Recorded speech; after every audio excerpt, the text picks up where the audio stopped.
There's now a smell of death over the leadership of Queensland Premier Annastacia Palaszczuk after an amazing run of 3 election wins. She was already looking out of touch for some reason when Queenslanders are meanwhile battling gritty problems like youth crime, cost of living. And then she shot off on a second European holiday this year, this time to Naples, and sure wasn't happy when reporters caught up with her there. Meanwhile, at home, her various leadership rivals were saying, parading before the camera saying, "Moi? Me, the next leader? Oh, get away with you." Look, I'm not interested in becoming Premier because the Premier gave me a job to do. All of which adds to the likelihood of the next Queensland Premier being my guest. As of next year, it could be Premier. LNP leader David Crisafulli. David Crisafulli, thank you so much for your time. But listen, I'm still going with a question here, Why can't a Premier have 2 holidays? I'm going to be having 2 holidays myself this year.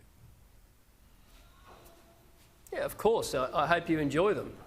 I'll just tell you what my focus is at the moment. My focus is on dealing with the multitude of fires that are burning through Queensland at the moment. And every day I stand with somebody in small or family business or someone who's been robbed at their home, who's had someone hold a knife to their throat, and I know that we have to fix the Youth Justice Act. Today I heard that the little hospital that I was born in over 40 years ago, maternity services have just gone on bypass. So I want to fix the Queensland health crisis. And then when I speak to young kids who don't believe they can own a home, or the most vulnerable who can't get a roof over their head, I want to do something about the housing crisis. So that's my priorities, Andrew, and that's what I'm focusing on. Well, that's a pretty good answer. But can I just ask, how many holidays a year are you going to have if you're Premier?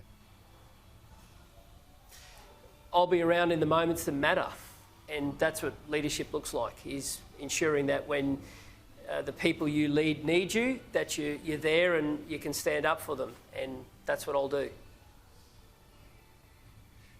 I have to say, looking at your background, if you do make it as Premier next year, would you be the first one who's the son of a cane farmer? I don't know, Andrew. I've never thought of it. I'm definitely proud of my roots, and I know what it's like to have a bit of dirt under my fingernails, and I can tell you I'm really proud of my family story. I'm actually here tonight in Brisbane at the launch of Brazil Week, so I love the multicultural story. For my family, they came from Italy. They came here without any money in their pocket, but they came with a desire to work hard. And agriculture gave my grandfather that opportunity, and to my dad's credit, he's continued on the farm. And I love those stories. I love stories of multicultural Queensland. I love stories of people who just put everything on the line and aspire for more. I love people who work in small and family business. I love the people who work for them. And I love the state.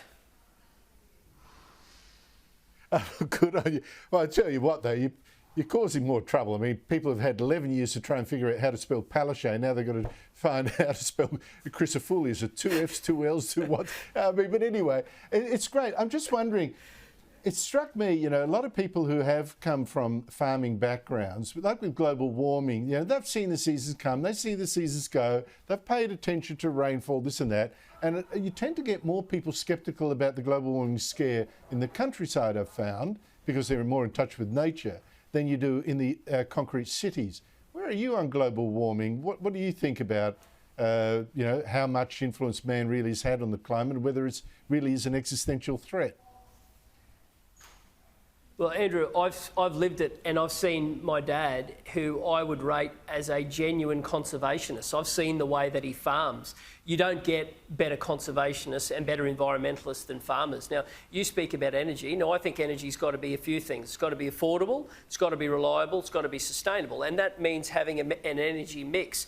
In Queensland at the moment, we've got our 2 coal-fired power stations that have been offline, the 2 major generators, for a couple of years. Now, the government has set a series of deadlines over the course of the last 12 months to say they'd be coming back online, and they haven't hit one of them, and it's still off. Now, if you wonder why Queensland's had the greatest jump in electricity prices in the nation, if you wonder why Queensland families are struggling to keep the roof over their head because of the rising cost of electricity, look no further than a government that can't manage their power plants. So my commitment to every one of your viewers is that I will guarantee a maintenance guarantee on those plants to keep them running, And that is all part of the mix of energy being affordable, reliable and sustainable. Oh, David, you're just so cut out now for the role. I noticed how you very neatly sidestepped the thing about global warming, went straight to the power issue, which is a real issue, I've got to say. And if you do that much, you'll do enough. Thank you so much indeed for your time.